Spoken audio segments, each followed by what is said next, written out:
News at 8।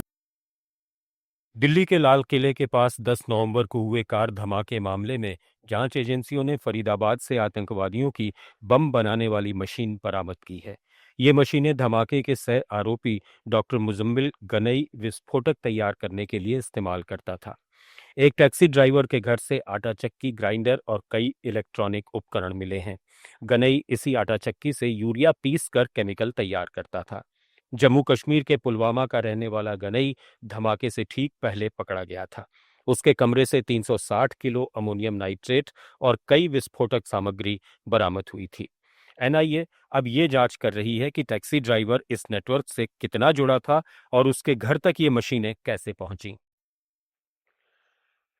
Rajasthan में जयपुर के Neerja Modi school को अमायरा सुसाइड केस में सीबीएसई ने जांच के बाद दोषी ठहराया है।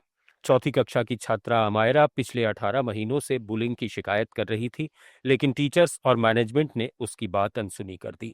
जांच में सामने आया कि सुसाइड से पहले 45 मिनट के अंदर अमायरा ने क्लास टीचर से 5 बार मदद मांगी, मगर उसे न काउंसलर के पास भेजा गया और न ही कोई सुरक्षा कदम उठाया गया।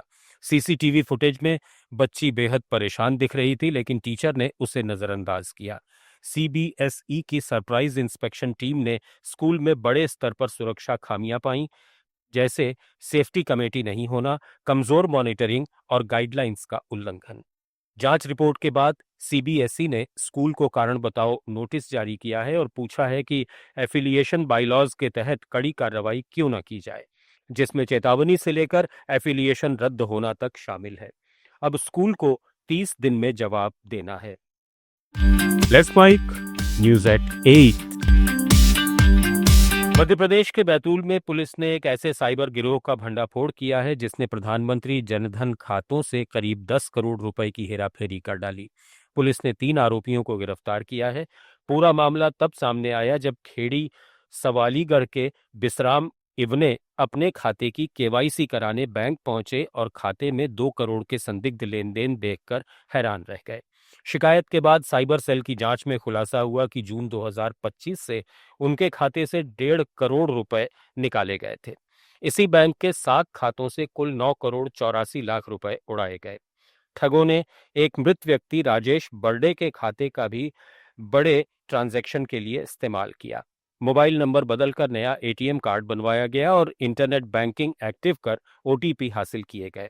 पुलिस ने छापेमारी के दौरान 26 SIM, 21 ATM card, passbook, chequebook, 2 laptop और फ्रॉड के रिकॉर्ड्स बरामद किए हैं।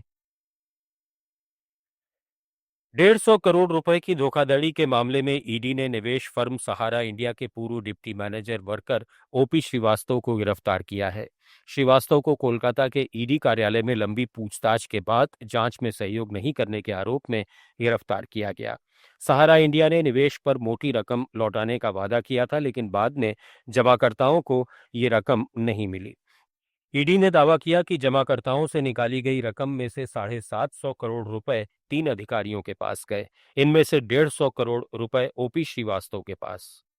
श्रीवास्तव उप प्रबंध निदेशक पद से सेवानिवृत्त हो चुके हैं। बाद में उन्होंने दूसरी कंपनी ज्वाइन कर ली थी। डेरा सच्चा सौदा प्रमुख गुरमीत राम रहीम से जुड़े मामले में एक बार फिर सुनवाई टल गई। शिकायतकर्ता की अमेरिका से वीडियो कॉन्फ्रेंसिंग के जरिए गवाही होनी थी, लेकिन तकनीकी और प्रशासनिक तैयारी पूरी नहीं होने के कारण गवाही दर्ज नहीं हो पाई। अदालत ने इस देरी पर नाराजगी जताई और सीबीआई को अधिक सक्रिय होने के निर्देश दिए। अदालत में मौजूद सीबीआई के डिप्टी एसपी ने बताया कि गृह मंत्रालय ने कई बार अमेरिकी डिपार्टमेंट ऑफ जस्टिस को पत्र भेजे, लेकिन अब तक जवाब नहीं मिला है। इसी वजह से गवाही की तारीख आगे नहीं बढ़ाई जा सकी। इधर गुजरात हाईकोर्ट से दुष्कर्म के मामले में आजीवन कारावास की सजा पाए आसाराम बापू को झटका लगा है।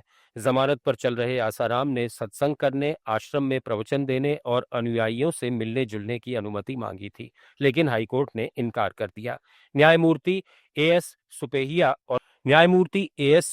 और न्यायमूर्ति वीडी नानावटी की खंडपीठ ने स्पष्ट किया कि आसाराम को सत्संग करने या उसमें भाग लेने की कोई छूट नहीं दी जाएगी, क्योंकि उन्हें अंतरिम जमानत केवल चिकित्सकीय आधार पर दी गई है, न कि धार्मिक गतिविधियों के लिए। न्यूज एट 8 में फिलहाल इतना ही। बने रहिए लेट्स माइक के साथ।